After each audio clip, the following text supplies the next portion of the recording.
बिस्मिल्लाहिर्रहमानिर्रहीम।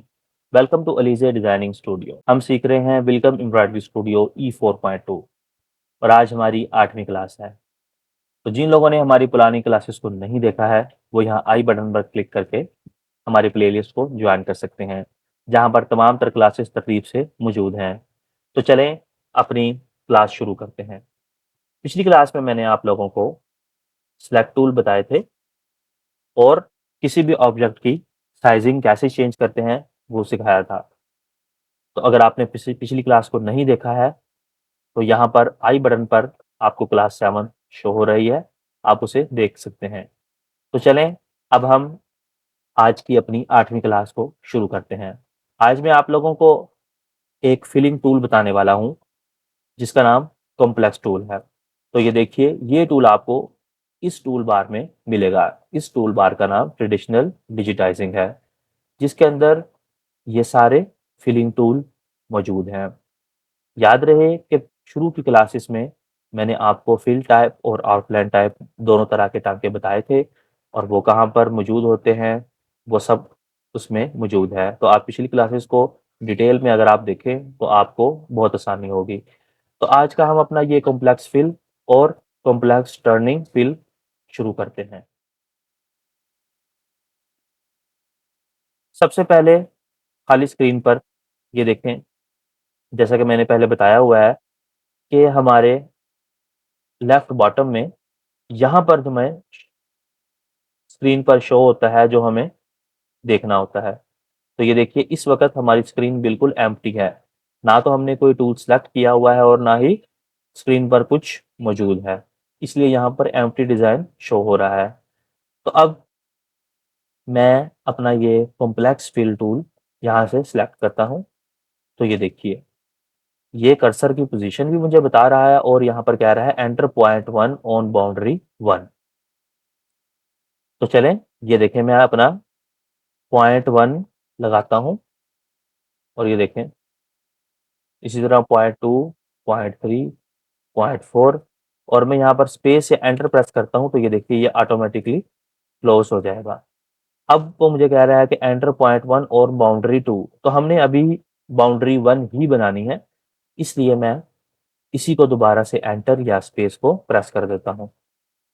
तो ये देखिए, अब यहाँ पर लिखा आ रहा है कि एंटर एंट्री पॉइंट, यानी कि ये जो पत्ती एक या ये एक शेप जो आपने बनाई है, ये कहाँ से स्टार्ट होगी। तो मैं इसे यहाँ पर एक पॉइंट देता हूँ कि ये यहाँ से स्टार्ट होगा। अब यहाँ पर लिखा आ रहा है कि एंट्री एग्जिट पॉइंट, तो मैं इसका एग्जिट पॉइंट यहाँ पर रख देता हूँ। और अब यहाँ पर लिखा आ रहा है कि एंटर एंगल पॉइंट 1, तो मैंने एंगल देने हैं कि मेरे जो इसके अंदर टाँगे फिल होंगे, वो किस एंगल पर होंगे। ये देखिए, गौर से देखिए, मैं यहाँ पर इस तरह का एक एंगल दे रहा हूँ।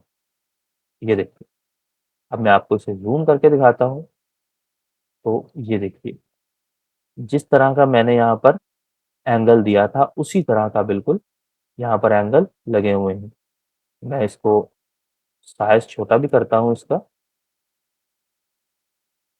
ये देखिए, अब आपको वाज़ेह तौर पर नज़र आएगा कि यहाँ पर जिस तरह का मैंने इसको एंगल दिया था, ये उसी तरह है। और अगर इसी को मैं थोड़ा-सा चेंज करना चाहता हूँ, तो मैं वही अपना एच प्रेस करूँगा, ताकि मैं इसको रीशेप कर सकूँ। ये देखिए, ये एंगल जो मैंने दिया था, मैं इसी एंगल को पकड़ के किसी भी और एंगल पर इसे सेट कर देता हूँ। मैं इसे इस वक़्त 15 एंगल पर सेट कर रहा हूँ।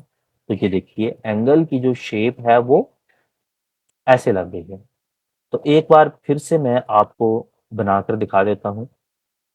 ये देखिए, कॉम्प्लेक्स फिल यहाँ से मैं सेलेक्ट करता हूँ, इसकी शॉर्ट की F3 है। तो इस बार मैं F3 प्रेस करता हूँ और शॉर्ट की से इसे सेलेक्ट कर लेता हूँ। ये देखिए, इस वक़्त एंटर पॉइंट 1, ये पॉइंट 2, पॉइंट 3, पॉइंट 4 और यहाँ पर मैं इसको जोड़ने के लिए खुद ब खुद एंटर या स्पेस दबाऊँगा, तो ये खुद ब खुद यहाँ पर जुड़ जाएगा। इसी तरह अब इसमें हमने एक ही बाउंड्री बनाई थी। ये देखिए, ये आपको एक ही बाउंड्री नज़र आ रही है, जबकि इसमें अगर हम दूसरी बाउंड्री बनाना चाहते हैं, तो मैं इसी के अंदर इसी तरह से एक और बाउंड्री बनाता हूँ, तो ये देखिए यहाँ पर मैं क्लिक करता हूँ। इसके बाद यहाँ पर बाउंड्री 3 कह रहा है, लेकिन हमें बाउंड्री 3 यहाँ पर नहीं बनानी है, तो हम इसको इसी के साथ एंटर या स्पेस प्रेस कर देंगे। अब यहाँ पर बिल्कुल इसी में जो किया था हमने, एंट्री पॉइंट और एग्ज़िट पॉइंट देंगे। अब एंगल देंगे, तो ये देखिए, ये बन चुका है। ये देखिए, ये बन चुका है। इसी तरह मैं अगर इसको एच प्रेस करता हूँ रीशेप करने के लिए, तो वही इसका एंगल आ जाता है।